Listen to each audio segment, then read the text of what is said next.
क्या सतर्क है? देखिए एक्सरसाइज देखते हैं 4। पाठ का नाम है स्वदेशी। प्यारे बच्चों, पहले पाठ का अर्थ देखते हैं। सबे विदेशी वस्तु नर गति रति रीत लखात, अभारतीयता कछु नय अब भारत में दर्शात। कवि प्रेमघन कहते हैं कि पराधीनता के कारण सर्वत्र विदेशी वस्तुएं ही दिखाई पड़ती है। लोगों के चाल चलन रीति रिवाज बदल गए हैं। दुख है कि लोगों में भारतीय की भावना मर गई है। देश प्रेम की भावना देश में कहीं भी दिखाई नहीं देती। मतलब क्या है कि भारत में अब देश प्रेम कहीं दिखाई नहीं देता। कवि ये कहते हैं। अगला है मनुज भारती देख कोई सकत नहीं पहचान, मुसलमान हिंदू किधो के है क्रिस्तान। कवि कहता है कि अंग्रेजी शासनकाल में हिंदू मुसलमान दोनों के रहन सहन खान व्यवसाय चलन चलन सब आचरण जो बदल गए हैं। मतलब कोई अपना आचरण नहीं रहा, सब कोई एक जैसा हो गया है। पढ़ी विदेशी विद्या परदेश की, बुद्धि विदेशी पाए, चाल चलन परदेश की गई तें अनिभाए। विदेशी भाषा पढ़ने के कारण अपनी संस्कृति भाषा सबका त्याग कर विदेशी चाल चलन अपना लिए हैं। कभी लोगों की ऐसी मनोवृत्ति देखकर खिन्न हो जाता है, क्योंकि उन्हें स्वतंत्रता प्राप्ति तथा अपने राष्ट्र के प्रति जागरूकता नहीं है। तात्पर्य यह है कि विदेशी रंग में रंगने के कारण भारतीयों की पहचान भी नष्ट हो गई है। मतलब क्या कह रहे हैं इसमें कि सब कुछ विदेशी हो गया है, अपने आप को घिनाता है भारतीय कहने में, और चाल चलन सब कुछ विदेशी जैसा ला लिया है। ये मतलब भारत का जो संस्कृति है, जो समाज है, वो वही यहाँ पे दिखाई नहीं दे रहा है, वही नहीं दिखाई दे रहा है। तो इसी को ये कड़ा प्रहार करते हुए कहे हैं कि ये सब बहुत गलती है। अगला है ठठे विदेशी ठाठ सब बनियो देश विदेश, सपने हूं जिनमें कहूं भारतीय तालेश। कवि प्रेमघन देश की दुर्दशा देखकर कहते हैं कि अंग्रेजी शासन के कारण भारतीयों का संस्कार विदेशी हो गया है। स्वदेशी वस्तुएं नष्ट कर दी गई हैं। विदेशी वस्तुओं तथा भाषा के प्रचार के कारण कहीं भी भारतीयता के लक्षण दिखाई नहीं पड़ते हैं। कवि प्रेमघन की दुर्दशा देखते हुए कहते हैं कि अंग्रेजी शासन के कारण भारत का संस्कार विदेशी हो गया है। भारत के जो संस्कार है बिल्कुल विदेशी हो गया है। स्वदेशी वस्तुएं नष्ट कर दी गई हैं।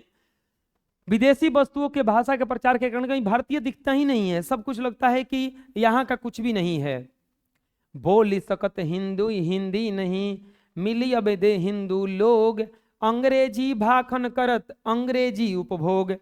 सभी अपनी सुख सुविधा की प्राप्ति के लिए अंग्रेजी भाषा का व्यवहार करते हैं। कवि के कहने का तात्पर्य है कि लोग अपने को श्रेष्ठ सिद्ध करने के लिए हिंदी के बदले अंग्रेजी बोलना पसंद करते हैं। कवि लोगों की ऐसी प्रवृत्ति देख करके विस्मित हो उठता है, क्योंकि जिस देश ने विश्व को सभ्यता और संस्कृति का ज्ञान दिया, उसी देश के निवासी विदेशी भाषा बोलकर गौरवान्वित होते हैं।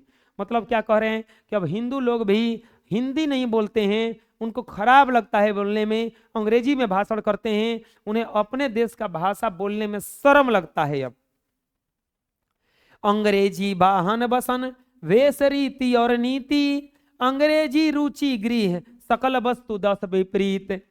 कवि प्रेमघन जी कहते हैं कि अंग्रेजी शासनकाल में भारतीयों की मनोदशा इतनी दूषित हो गई है कि भारतीय वस्तु का उपभोग करना छोड़ दिया है और विदेशी वस्तुओं का उपयोग करने लगे हैं। आपको पता है देश आजाद कराने में ये लोग कवियों का बहुत बड़ा योगदान है, क्योंकि ये लोग भड़का रहे थे कि देखो तू लोग गलत कर रहा है। वो कहते हैं अंग्रेजी का मतलब क्या है, विदेशी वस्तु का खाली उपयोग करना, देसी को बिल्कुल कुछ न करना। तो यही कह रहे हैं कि उसको खराब लग रहा है यूज करने में। हिंदुस्तानी नाम सुनी अब ये सकुचिल जात, अब भारतीयता सब वस्तु ही हाय सो घिनात। आज से 10-15 साल पहले चले जाओगे ना, 10 साल पहले खाली, तो भारतीय नाम सुनने में भी शर्म आता था। खैर अभी तो बहुत ज्यादा चेंज हो गया, मोदी के आने से बहुत सारा भारत को आगे ला दिए ये। तो उन्हें हिंदुस्तानी कहने में भी संकोच होने लगा है, उन्हें हिंदुस्तानी नाम कहने में लज्जा लगने लगी है। अब स्वदेशी वस्तु को देख करके नाक और भौं सिकुड़ने लगे हैं। मतलब वो देखते ही एकदम लगता है कि कहाँ से कीचड़ आ गया। देश नागर बनक बन देश नागर बानक बनो, सब अंग्रेजी चाल, हाटन देखूं मैं भरा बसे अंग्रेजी माल। कवि प्रेमघन जी कहते हैं कि अंग्रेजों ने अपने देश के औद्योगिक प्रगति के लिए भारतीय उद्योगों को पर प्रतिबंध लगा दिया। भारतीय हाट बाजारों में अंग्रेजी भर दिए गए, भारतीय विदेशी वस्तुओं के व्यवसायी बन गए, फलतः देश निर्मित वस्तुओं का लोप हो गया। मतलब जहां देखिए तहां अंग्रेजी ही वस्तु, विदेशी वस्तु ही दिखाई दे रहा है। जिनसे सकत संभल सकत नहीं, तनिक धोती ढीली ढाली, देश प्रबंध करी हिंगे ये कैसी खाम ख्याली। जिन्हें अपनी धोती नहीं संभल सकती, वो देश का कमान वैसे लोगों के हाथे में है। वो नेता पर प्रहार कर रहे हैं कि अपना घर नहीं देख रहा है, दूसरे का घर देख रहा है, क्या संभालेगा। जिन्हें स्वयं पर भरोसा नहीं था, कभी आश्चर्य प्रकट करते हुए कहता है कि ऐसे खोट विचार वालों से देश की सुरक्षा की आशा करना कितनी हास्यास्पद, हंसने वाली बात है। दास वृत्ति की चाह चहूं, दिशि चारहूं बरन बढ़ाली, अकरत खुशामद झूठ प्रशंसा मानहूं बने डफाली। अपना काम निकालने के लिए ब्राह्मण, क्षत्रिय, वैश्य, शूद्र सभी जाति के लोग अपनी आजीविका चलाने के लिए खुशामद में झूठी प्रशंसा के ढोल पीटने लगे हैं। तात्पर्य यह है कि देशवासी व्यक्तिगत विभिन्नता के कारण सत्ता की चटुकारिता करने लगे हैं। मतलब अंग्रेज अगर गलत कर रहे हैं तो कह रहे हैं नहीं ठीक है ठीक है, चटुकारिता करने लगे हैं। तो ये कह रहे हैं कि डफाली जैसा बना रहे हैं सब लोग, कोई इसका फायदा वायदा नहीं है। अब देखते हैं पाठ के क्वेश्चन और आंसर। कवि को भारत में भारतीयता क्यों नहीं दिखाई पड़ती? तो कवि को भारत में भारतीयता कैसे दिखाई पड़ेगा? क्योंकि भारत में लोगों के चाल चलन, खान पान, वेशभूषा में सब कुछ में क्या हो गया है? परिवर्तन हो गया है। अब आप ही घरे जाकर के पैर छूने के बजाय जाके घरे कहना गुड मॉर्निंग, 2-4 दिन के बाद आओ, चाहे 10 दिन के बाद आओ। अब पापा को ऐसे कहो देहात वात में जाकर गुड मॉर्निंग, तो एक झपड़ धराएंगे, गुड मॉर्निंग हो जा है दोनों ऐसे छू के ऐसे कपार पे लगावल जाला, तो कहेंगे नहीं कि अंग्रेज हो गया लगता है। अब जैसे आ गए कैसे हैं वो बढ़िया है, हाउ आर यू। तो एकरे के कह रहे हैं कि चाल चलन, वेशभूषा सब कुछ बदल जाएगा, तो विदेशी ही लगिएगा ना। लोग विदेशी तौर तरीकों को अपनाने के चक्कर में अपनी संस्कृति, सभ्यता को भूल गए हैं और अपने आप को भारतीय कहने में भी संकोच करने लगे हैं। अंग्रेजी बोलना, अंग्रेज जैसा आचरण करना शान की बात मानते हैं। इन्हीं वजहों से कवि को भारत में भारतीयता दिखाई नहीं देती है। भारत को भारतीयता क्यों नहीं दिखाई देती है? क्योंकि उनको वो कहने में भी खराब लगने लगा है। अगला है, कवि समाज के किस वर्ग की आलोचना करता है, क्यों? कवि समाज के उस वर्ग की आलोचना करता है जो साम्राज्यवादी तथा सामंतवादी विचार के हैं। साथ ही वैसे लोग ऊंच नीच वर्ग जो अपनी संस्कृति, भाषा, व्यवहार आदि को विदेशी चमक दमक की चौकाचौंध में त्याग दिया है। इसका अर्थ यह है वैसे वर्ग फिरंगियों के समर्थक बनकर स्वयं अंग्रेजी भाषा, वेशभूषा, खान पान को अपनाकर अपने आप को भारतीयता कहना अनुचित मानने लगे हैं। कभी ऐसे लोगों की आलोचना करते हुए उसमें भारतीयता की भावना भरने का प्रयास किया है। कभी जैसे फिरंगियों का समर्थक जो बन गया है, जो उन लोगों को कहता है कि नहीं नहीं आप बढ़िया कर रहे हैं, उनको बहुत आलोचना करता है, बोलता है कि ये लोग सही नहीं कर रहे हैं, और उसकी आलोचना करते हुए भारतीयता की भावना भरने का प्रयास किया है कि ये गलत हो रहा है, ऐसा नहीं होना चाहिए। नेताओं के बारे में कवि की क्या राय है? तो नेताओं के बारे में राय है कि वे विलासी हैं। विलासिता में उनका व्यतीत करने के कारण उनका शरीर इतना भारी हो गया है कि उन्हें अपनी धोती ही संभाल पाना कठिन हो गया है। वे गरीबों का शोषण करते हैं, उचित मेहनताना भी नहीं देते। वे स्वयं गरीबों की कमाई खाकर स्वर्गिक सुखोपयोग में मशगूल हैं। इन नेताओं में न तो देश प्रेम की भावना है और न ही त्याग की भावना। अतः देश के नेता स्वार्थी, विलासी और अंग्रेजी के पोषक हैं। उन नेताओं को खूब कहते हैं कि इतना ये लोग खा खा के भैंस लेखन मोटा हो गया है कि इन लोगों का अपना धोती संभालना भी मुश्किल है। ये गरीबों का शोषण करता है और उनको मेहनताना भी नहीं देता है। ये गरीबों के गरीबों की कमाई खा खा के मोटा भैंस हो गया है और बढ़िया से स्वर्गिक सुख उपयोग में मशगूल है। इन नेताओं में न तो देश प्रेम की भावना है न कि त्याग की भावना। अतः देश के नेता स्वार्थी, विलासी और अंग्रेजी तत्वों के क्या हैं? पोषक हैं।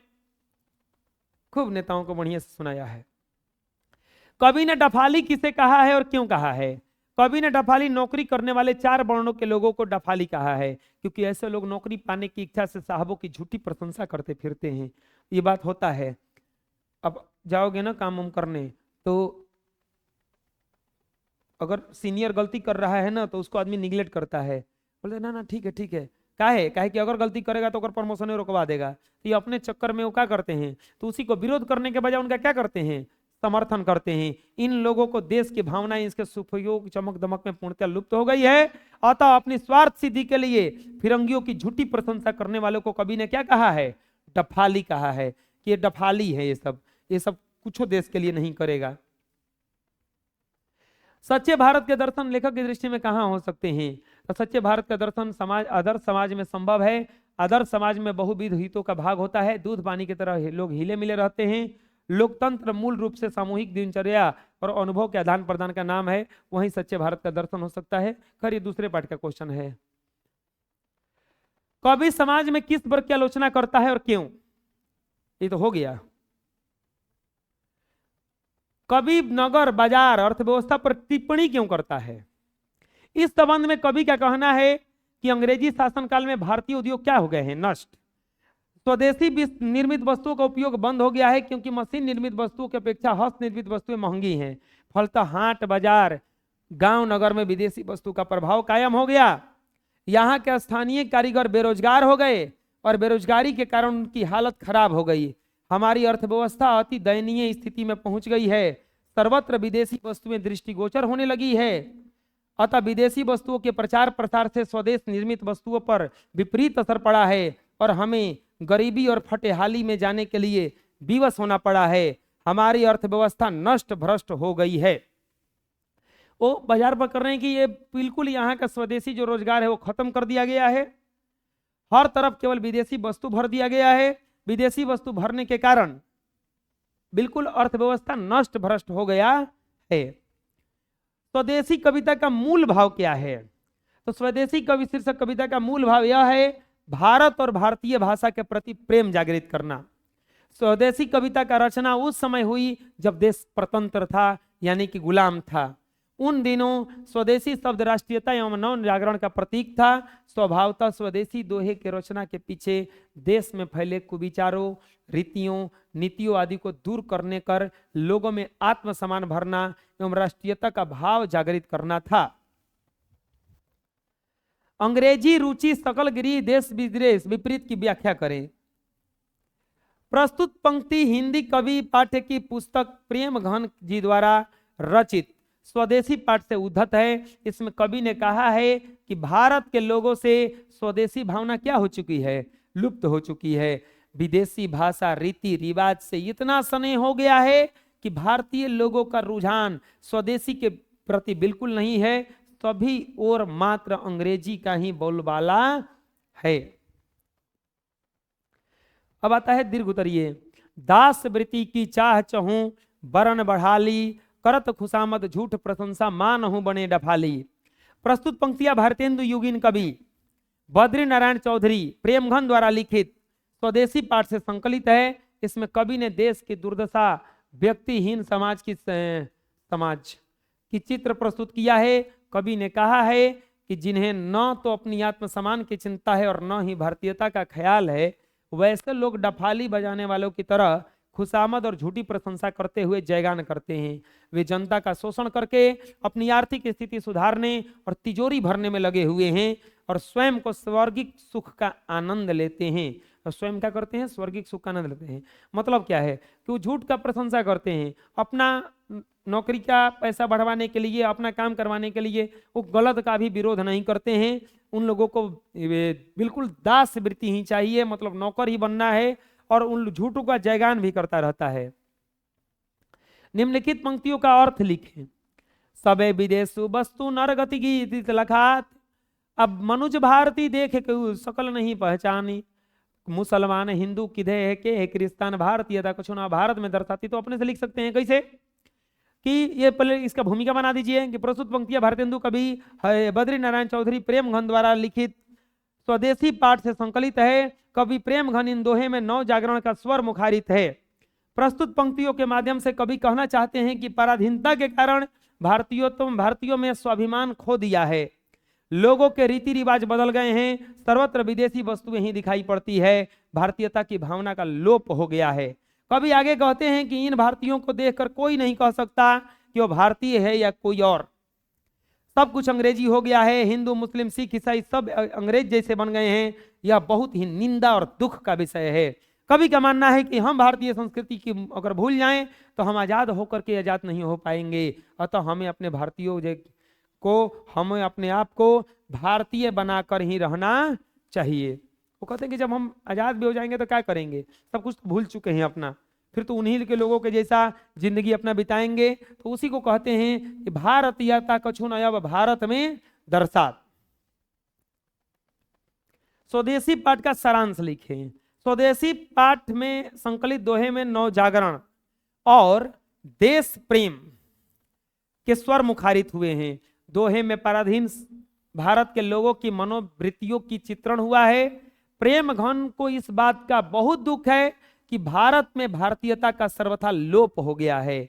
भारत के लोग विदेशी वस्तु और रीति के दीवाने हो गए हैं। भारत में ही कोई भारतीय नहीं रह गया है, सभी प्रदेश की विद्या को महत्व देते हैं, उसके चलते बुद्धि भी विदेशी हो गई है। उन्हें तो विदेशी चाल चलन ही पसंद है, सबको विदेशी पोशाक ही रुचती है। अपनी भाषा को छोड़कर सभी अंग्रेजी भाषा की ओर भाग रहे हैं। बोलचाल, रहन सहन, पहनावा आदि में कहीं भी भारतीयता नजर नहीं आता। हिंदुस्तानी नाम सुनकर सबको लाज लगती है। भारतीय वस्तु सभी से परहेज करते हैं। बाजारों में अंग्रेजी माल भरे हुए हैं, अंग्रेजी चाल से सभी ग्रस्त हैं। सुख सुविधा के चाहने सबको दास बना के रखा है। अंग्रेजों की झूठी प्रशंसा और खुशामद में इसलिए लगे हैं कि उन्हें अंग्रेजी कृपा से कुछ सुख सुविधाएं प्राप्त हो जाए। सभी भारतीय मानसिकता स्तर पर अंग्रेजों के दास हो गए हैं। प्रेम घन ने इसी पीड़ा की अभिव्यक्ति दोहा में की है। यही ना कहना चाहते हैं कि भारत में भारतीयता ही दिखाई नहीं देता है, सब अंग्रेजों का दास बनना पसंद करते हैं, क्योंकि अंग्रेजों का दास बनने से उनको कुछ सुख सुविधा प्राप्त हो जाएगा जो कि उनके लिए बहुत बड़ा है। इस तरह से पाठ के सभी इंपॉर्टेंट प्रश्न और उत्तर खत्म हो गए।